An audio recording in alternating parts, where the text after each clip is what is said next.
Listo, ahora sí. Bueno, ahora sí, teoría de las restricciones, presentado por Manuela González y Julián Fajardo.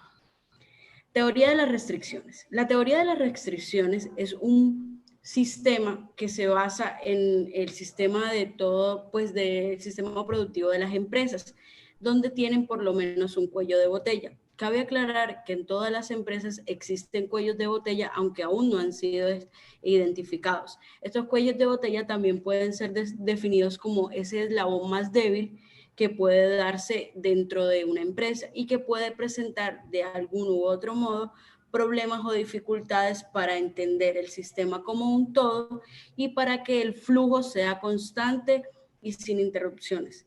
Hay algo que es importante, siempre van a existir ese tipo de eslabones débiles porque eso asegurará pues como que el sistema productivo sea constante y no infinito.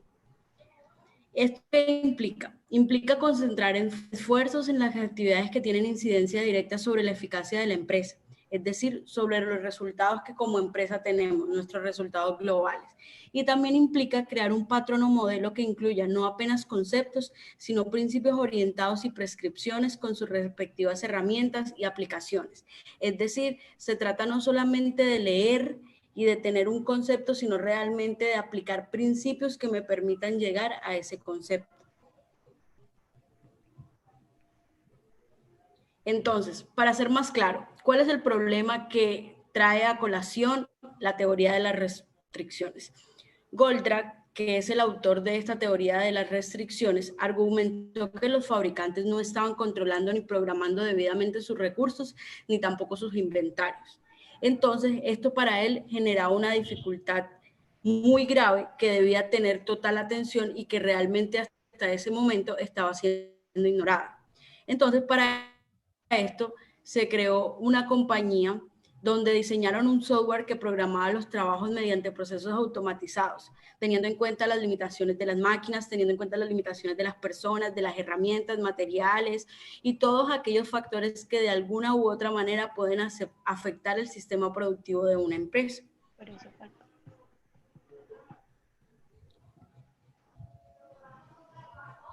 Entonces, pues hablemos un poco más de quién fue su precursor y qué fue eso que lo hizo llevar.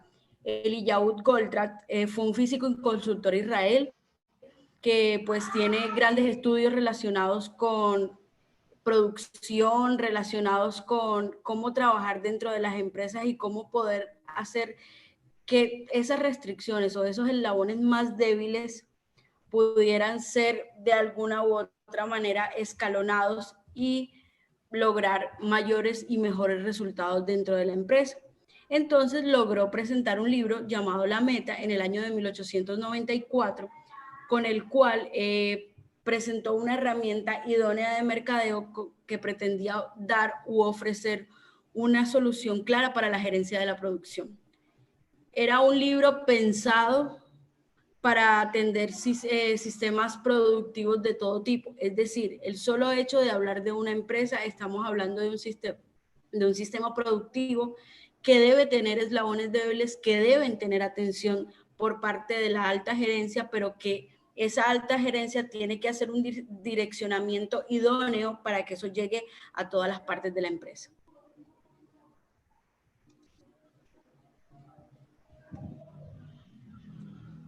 Pero entonces, entrando en materia, teoría de las restricciones. ¿Cuál es la meta de toda empresa y qué pretende la teoría de las restricciones ayudarles a alcanzar? La meta de una organización industrial es ganar dinero. Sí, existen muchas otras actividades o muchos otros propósitos que puedan tener alrededor de esto, pero la meta final es ganar dinero.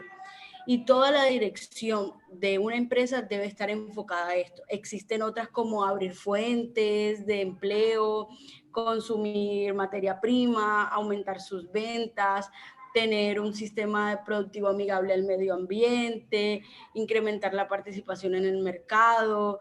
Sí, todas esas son vitales para que el negocio pueda funcionar de la mejor manera, pero nuestra meta clara siempre va a ser ganar dinero.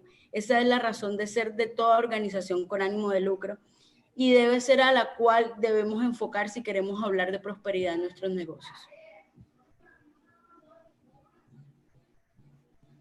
Bueno, los axiomas de esta teoría son los siguientes. Es importante lograr que el flujo de producción sea equilibrado. Hay que focalizar más en el flujo que en las capacidades productivas individuales de los puestos de trabajo. Otra es que la producción de un puesto, no cuello de botella, debe estar subeditada a la del cuello de botella de su línea.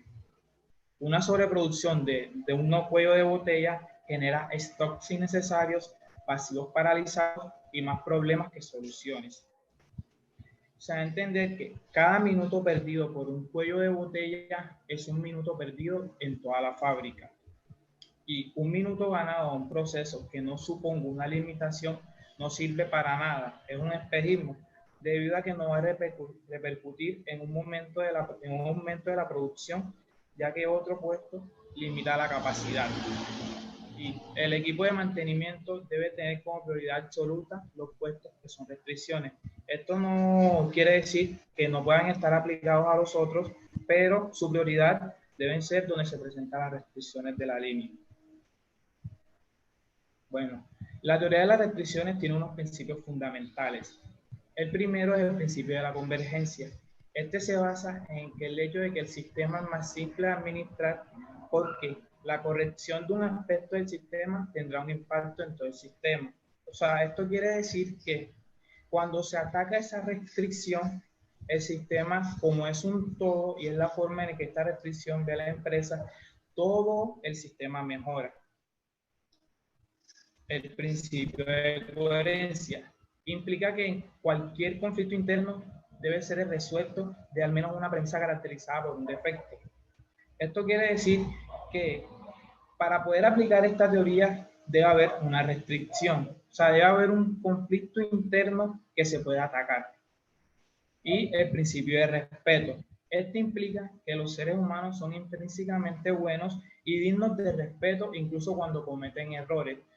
Esto dice que si la restricción es un recurso humano, este no se debe no se debe socavar o no se le debe faltar el respeto porque no esté incumpliendo, porque el objetivo de todo es una mejora constante de todo el sistema. ¿Qué es un cuello de botella?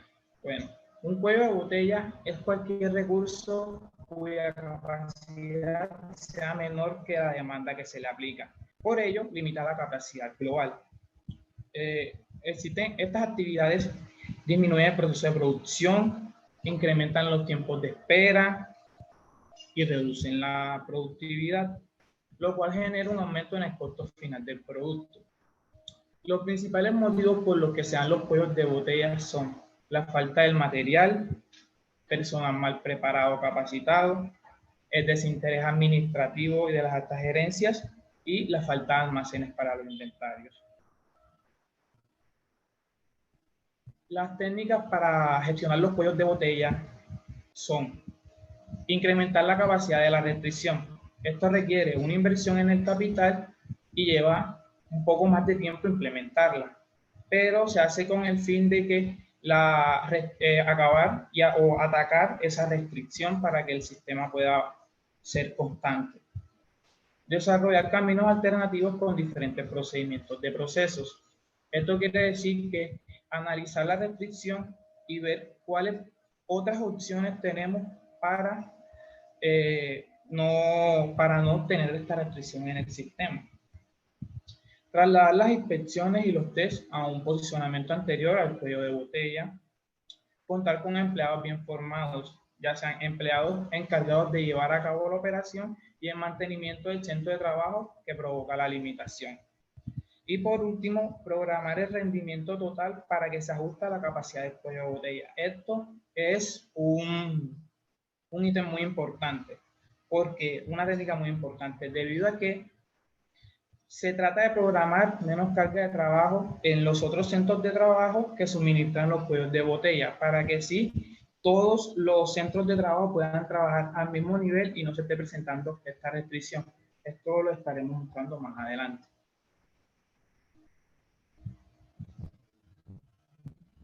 Tipos de restricciones.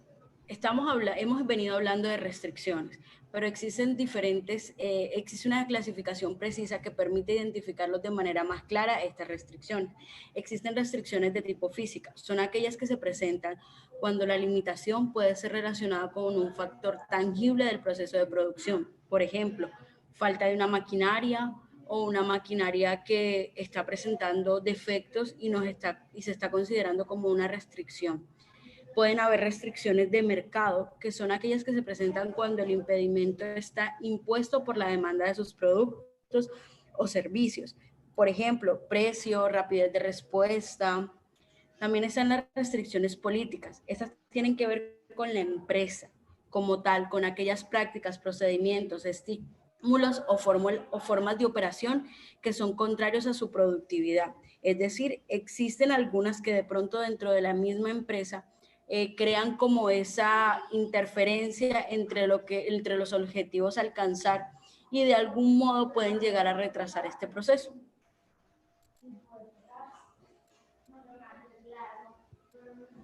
Entonces, hablemos de un proceso de mejora continua. ¿Qué sería un proceso de mejora continua? Aquel que nos podrá permitir alcanzar, reconocer y trabajar nuestro cuello de botella en el sistema. El primero sería identificar el cuello de botella, seguido de explotar el cuello del sistema, subordinar todas las decisiones en efecto sobre la limitación, elevar la restricción y si se crea otro cuello de botella, porque como les había hablado anteriormente, siempre hablaremos de que vamos a encontrar un cuello de botella en nuestros procesos, empezaríamos nuevamente los procesos. Entonces, primero, identificar el cuello de botella. En la búsqueda por alcanzar el máximo desempeño posible, se hace necesario determinar qué elementos determinan ese máximo. Es decir, para poder alcanzar ese máximo posible, necesitamos identificar aquel que de pronto no pueda estar llegando a su límite o que no esté o que nos impida fijarnos plenamente en nuestro sistema productivo porque de algún u otro modo nos está presentando fallas. Seguido a eso, hablamos de explotar el cuello del sistema. Para lograr esto, debemos sacarle el máximo jugo posible a la restricción, por decirlo en palabras más coloquiales. Es decir, conocer hasta dónde me puede dar ese cuello de botella y yo implementarlo y sacarle ese máximo provecho. En las primeras formulaciones de la teoría de las restricciones se hablaba de eso, sacarle el máximo jugo posible a las restricciones. En el tercer paso sería subordinar todas las decisiones en efecto sobre la limitación. Cabe aclarar que para hablar de teoría de las restricciones hay que hablar de trabajo en conjunto. Hay que hablar de que debe ser, las decisiones que se tomen en la alta gerencia deben estar respaldadas y entendidas también por cada uno de los operarios y de los recursos con los que se cuenta en la empresa. Entonces, tenemos una enorme cantidad de elementos de la organización, pero no todos son restricciones. Entonces, tenemos que empezar a saber reconocer a aquellos que están presentando esas limitantes que de algún u otro modo me permiten o me impiden funcionar correctamente. Para el cuarto sería elevar la restricción. Aquí estamos hablando de que se debe incrementar la capacidad del elemento que era la restricción hasta ese momento. ¿Por qué hablo de hasta ese momento? Porque, como repito nuevamente, pueden darse otras restricciones diferentes. Entonces, en este siguiente eslabón de mejora, se alcanza cuando la empresa incrementa la capacidad del elemento que era la restricción hasta ese momento. De este modo, se pueden alcanzar otros niveles de logro. Señalamos ese elemento, era la restricción, pues, porque al aumento de la capacidad puede que cambien las circunstancias de la empresa y puede que ahora, al aumentar genere fallas o dificultades en otro elemento. Y por último, si se crea otro cuello, se repiten nuevamente cada uno de los pasos. No hay resultados infinitos, siempre hay una restricción que acota el desempeño del sistema. Bueno, los procesos de mejora continua, uno de estos es el proceso de pensamiento. Esta propone un conjunto de herramientas que permiten responder de una manera lógica y sistemática a 3 preguntas claves. Estas son: ¿qué cambiar?, ¿a qué cambiar? Y ¿cómo provocar el cambio? Esto con el fin de encaminar a las organizaciones a su realidad actual dado que reconocer una restricción no es tarea sencilla.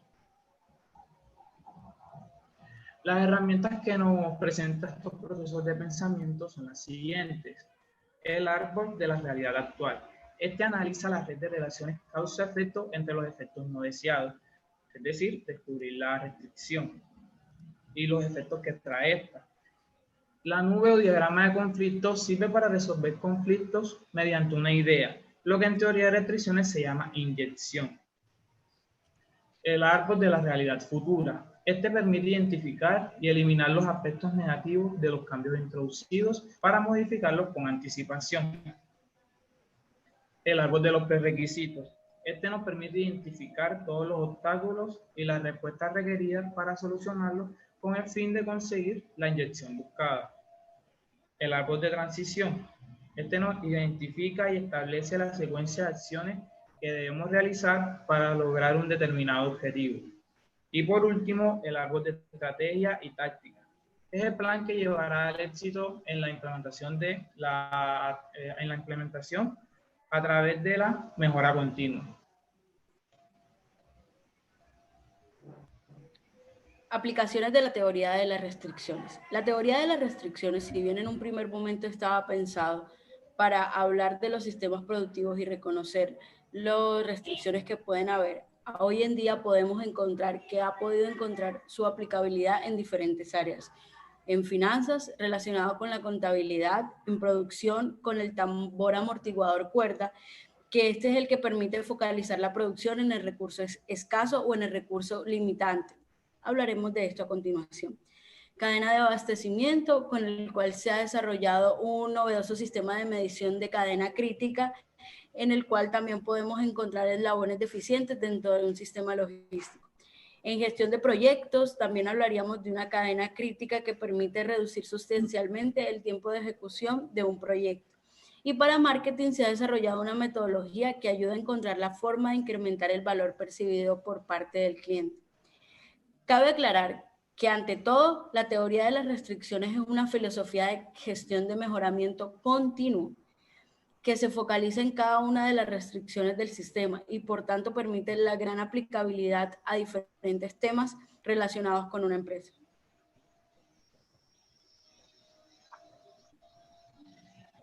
Bueno, esto se lo había dicho anteriormente. Esta es la teoría del tambor amortiguador cuerda. Esto nos quiere decir que el drum, que es el tambor, representa el tiempo de producción dictado por el proceso o restricción. Los demás procesos deben respetar este ritmo para así evitar que se seguimiento del plan establecido. Cabe señalar que el ritmo dictado por el tambor corresponde al tiempo planificado de la máxima explotación de recursos restricción, por lo que no puede ser alterado.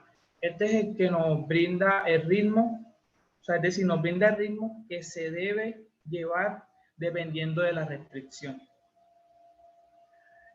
El buffer o amortiguador se puede presentar pequeñas variaciones en los márgenes de tiempo, también conocidas como fluctuaciones.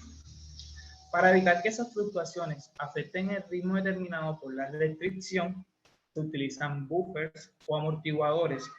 Estos son calculados como medidas de tiempo, el cual su objetivo principal es evitar que, bajo ninguna circunstancia, el proceso de restricción tenga que detener sus funciones. Y por último, rope o soga. Cuando un grupo de alpinistas escala, un ejemplo es cuando un grupo de alpinistas escala una montaña, es común ver que estos utilizan sogas para asegurar que todos siguen el ritmo. Bueno, entonces, esto aplicado en la producción, o sea, en el método del DBR, la cuerda representa el programa de liberación de materiales, también llamado de inicio de operación. Esto lo que hace es que la velocidad que los materiales son liberados, esta debe estar alineada con el ritmo de los procesos, determinado nuevamente por la restricción. Este es un método desarrollado a partir de los fundamentos de la teoría de restricciones, tomando como partida que existen ciertos procesos con capacidad restringida, los cuales dictan el tiempo de la producción. El método del DBR reconoce dicha restricción, propone un sistema de planeación de producción que busca reducir el tiempo de control en la programación de las operaciones y evitar la transmisión de fluctuaciones en el proceso. Esto quiere decir que todo esto se hace con el fin de analizar la restricción y realizar un análisis para hacer que el flujo de producción en el departamento de producción sea constante a la restricción.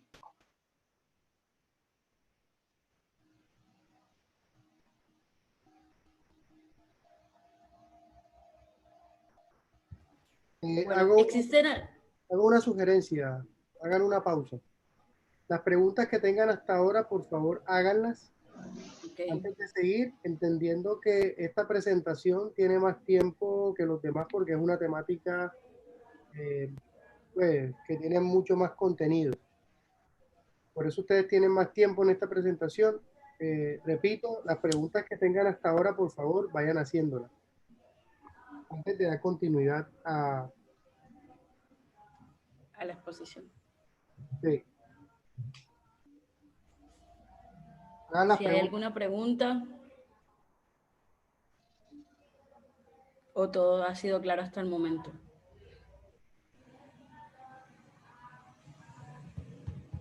Bueno, no hay preguntas. Continuemos, por favor. Ok, gracias, profe. Hablar de la teoría de restricciones implica tener algunos conceptos claros que nos permiten entender en mayor medida esta teoría. Uno de estos es óptimo global versus el óptimo local. La premisa para entender esto es que los departamentos no deben ser islas independientes donde se mida solo por su productividad local. Estamos hablando del sistema que es un todo y que lo componen diferentes partes, pero que no se deben entender cada una por separado, sino como un conjunto total.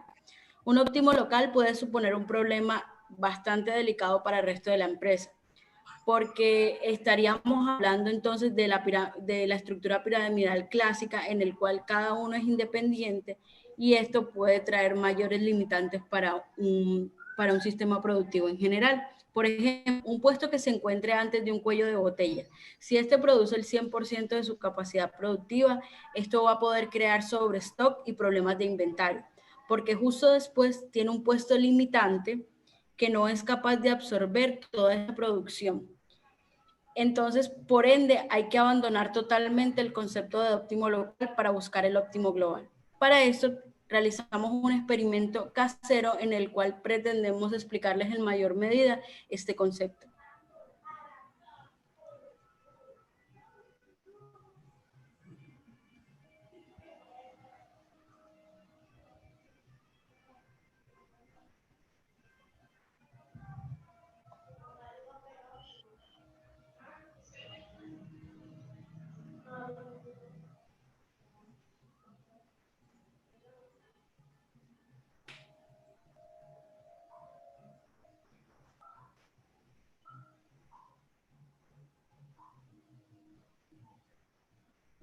¿Sí logran escucharlo? No se escucha. No se escucha. Ok, bueno, entonces, teniendo en cuenta eso, les voy a explicar cuál era el experimento.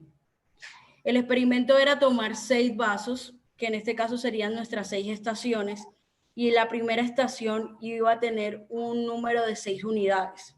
Estas unidades, ¿por qué estaban definidas? Porque además de eso teníamos un dado. Entonces la capacidad máxima que el dado nos podía informar o dar era 6. Entonces, aleatoriamente tirábamos el dado y nos iba determinando cuál era la cantidad de unidades que podían seguir para las siguientes estaciones.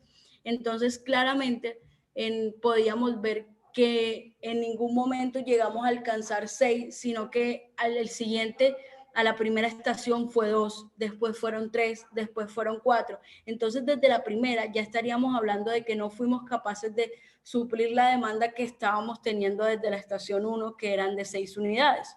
Entonces, esto era como una manera práctica de explicarles este concepto de óptimo global versus óptimo local. Bueno, las ventajas que presenta esta teoría son las siguientes. La organización que adopta e implementa la teoría se esforzará constantemente por mejorar el proceso, Esta tiene una forma de tener en cuenta la inercia y la complacencia, y lo más probable es que resulten operaciones que continúen siendo más eficientes, más productivas y más rentables con el tiempo. Esta permite a los gerentes involucrados en el proceso centrarse en las restricciones del proceso, busca la de forma de estimular el proceso, el esfuerzo, la energía y de enfocar la atención en un solo aspecto del proceso con la intención de corregir un problema claro. Este reduce los inventarios y gastos de operación y que esto permite optimizar la gestión de inventarios.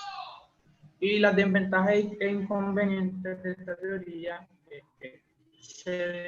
una desventaja es que se debe conocer gran cantidad de datos para poder actuar según los criterios de la teoría. Hay que conocer los tiempos de cada producto, tiempos de setup, entre otros.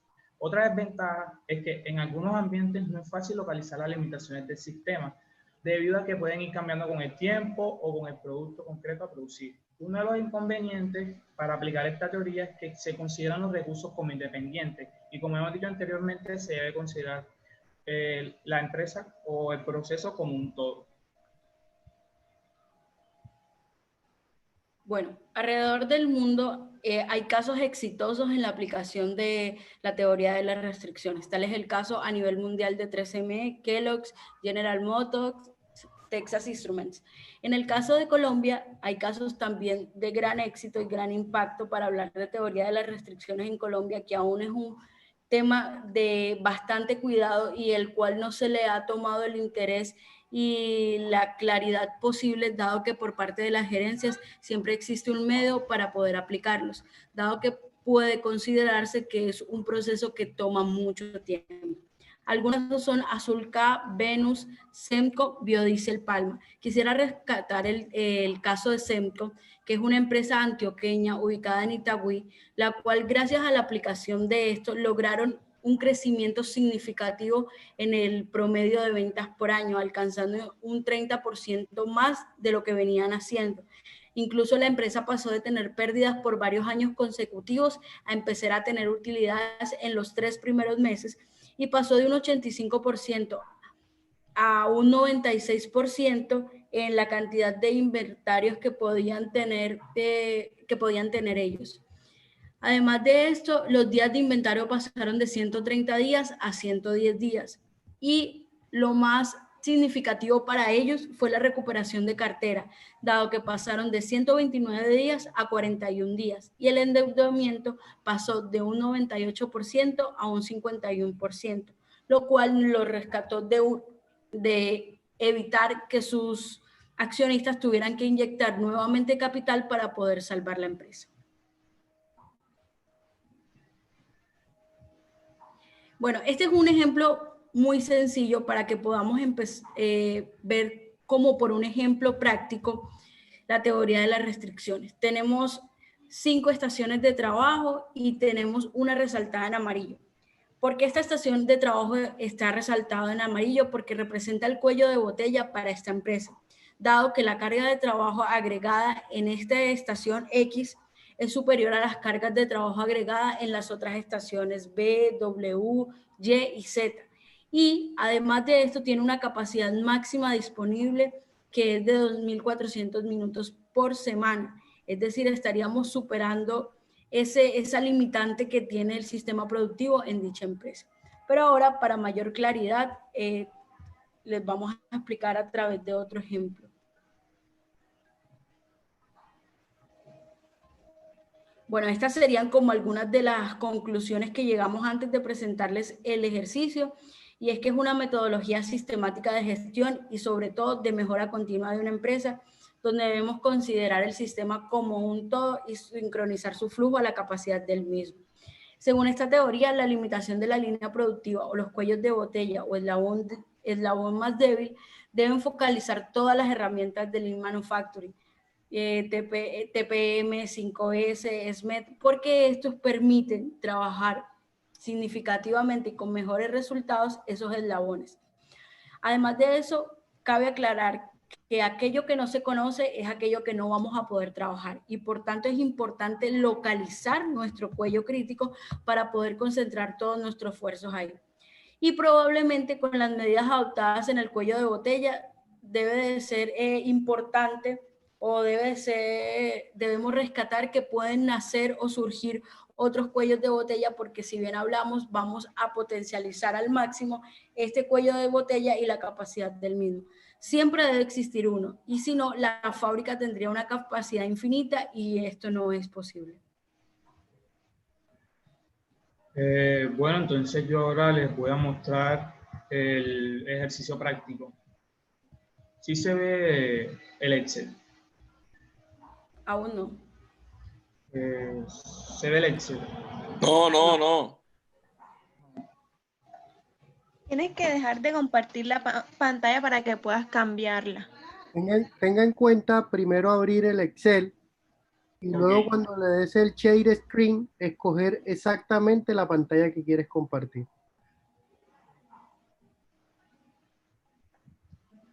Ahora sí se ve la pantalla. Afirmativo. Ok. Sí. Bueno, entonces, en este ejercicio utilizaremos la metodología que propone la teoría de las restricciones. Bueno, aquí se trata de producir los artículos P y Q, para lo que se utilizan los recursos A, B, C y D. El tiempo requerido para cada recurso, así como la demanda máxima de los productos, se muestra a continuación. Aquí tenemos que para la demanda máxima para P es 100 y para Q es 50.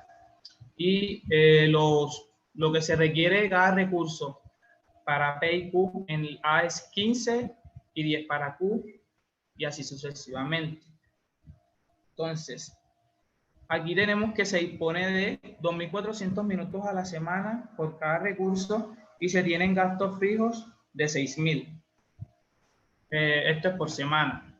Entonces, tenemos que el precio, los costos todos se dan por unidad. Entonces, el precio para el producto P es 90. Menos las variables que son los gastos, lo que cuesta realizarlo, nos daría una utilidad de 45. Y para Q el precio es 100, las variables son 40 y el precio es, la utilidad es 60. Entonces, para realizar este ejercicio, según la metodología, primero que todo debemos identificar la restricción del sistema. Lo que hacemos es este paso muy sencillo. Aquí lo que tenemos que hacer es que sumamos el tiempo que requiere en minutos cada recurso para producir el producto P o Q. Entonces aquí tenemos que el recurso A necesita 25 minutos para producirse. El recurso B 45, el recurso C 20 y el recurso D 20 también. Hacemos lo mismo con el tiempo total requerido, o sea, es decir, lo que hace es que este 2000 es, multiplicamos la demanda máxima por el recurso, o sea, son 100 unidades que debemos realizar. Cada unidad demora 15 minutos, entonces necesitamos 1.500 minutos para producirla. Igualmente con el producto Q. Esto nos da que para ese recurso producir, necesita 2.000 minutos. Así hacemos con los otros. Esto lo hacemos con la finalidad de observar que el que más necesita tiempo para producir estos productos es nuestro recurso B. Por ende, esta es la restricción. Si ven, los otros se asemejan o son iguales, pero este es el que más lejos se encuentra. Bueno, luego de identificar la restricción de nuestro sistema, tenemos que decidir cómo explotar la restricción. Primero veamos cuál es la contribución que hace cada producto según su utilidad. Para esto tenemos que la utilidad del producto P era 45 y el tiempo requerido de B, aquí nos dice, es de 15 minutos. Nos dice aquí 15 minutos para el recurso A. Entonces, para el recurso B. Aquí tenemos que saber que vamos a trabajar con el recurso B, que es nuestra restricción, disculpe. Entonces, lo que hacemos aquí es que para el producto P se necesita un tiempo requerido de 15 minutos y para el producto Q se necesita 30 minutos. lo que hacemos es que dividimos la utilidad en tiempo requerido de nuestra restricción y eso nos da la contribución que hace cada producto, tanto el producto P como el producto Q. Dice que P contribuye con 3 pesos por cada minuto de recurso B, el cual es nuestra restricción, y Q con 2 pesos por cada minuto. Pasamos a hacer el análisis de recursos y tenemos que para el tiempo requerido para producir 100 unidades de P es de 1500. Tenemos entonces que necesitamos el tiempo disponible para producir Q. No lo sabemos, pero sabemos cuánto necesitamos para P. Lo que hacemos entonces, que acá arriba nos dice que nos dan 2400 minutos a la semana por cada recurso. Entonces, esos 2400 minutos que nos dan por cada recurso, le restamos los 1500 que ya se necesitan para producir P, los 100 de P. Entonces, simplemente restar eso. Eso nos da 900. Y este es el tiempo disponible que tenemos para producir Q. Bueno, después de esto, queremos saber cuál es la máxima cantidad que podemos tener de Q con el tiempo que ya hayamos. Entonces tenemos 900 minutos para realizar Q, para producir Q. Eso lo dividimos entre entre el tiempo requerido para producirlo. Es decir, esto nos da las unidades disponibles que podemos realizar en ese tiempo, que nos da 30. Aquí lo tenemos, las 900 unidades, el tiempo disponible, los 900 minutos, perdón, entre el tiempo requerido. Eso nos da las 30 unidades máximas disponibles que podemos producir. Ya aquí pasamos entonces a que la cantidad para producir de P seguirá igual, que será 100 por la utilidad unitaria que da cada unidad, que da cada producto, nos da 4500 de utilidad. Hacemos lo mismo con Q, ya no produciremos 50 unidades, sino que con lo que hayamos produciremos 30 más la utilidad. Eso nos da una utilidad de 1800. Aquí lo que hacemos es que la contribución total es la sumatoria de la utilidad que nos dan nuestros dos productos. A eso le restamos los gastos fijos que tenemos por semana y eso nos da una utilidad neta de 300. Por consiguiente, el tercer paso es subordinar todas las decisiones anteriores. ¿Cómo así? Ya que las máximas unidades disponibles son 30, entonces si ya se decidió que se van a producir 100 unidades de P y 30 unidades de Q, habrá que dar la orden al departamento de producción de trabajar solamente la cantidad de partes necesarias para producir las P y las Q que se van a vender. Esto implica dejar ociosos los recursos A, C y D, pero cualquier parte que hagan solamente servirá para incrementar el inventario de productos en proceso o productos terminados. Y como sabemos, esto requiere un costo de inventario. Y el otro paso sería elevar la restricción del sistema. Aquí se hace un análisis más profundo y se sacan conclusiones de cuál es la restricción que más afecta a este sistema. Eso es todo.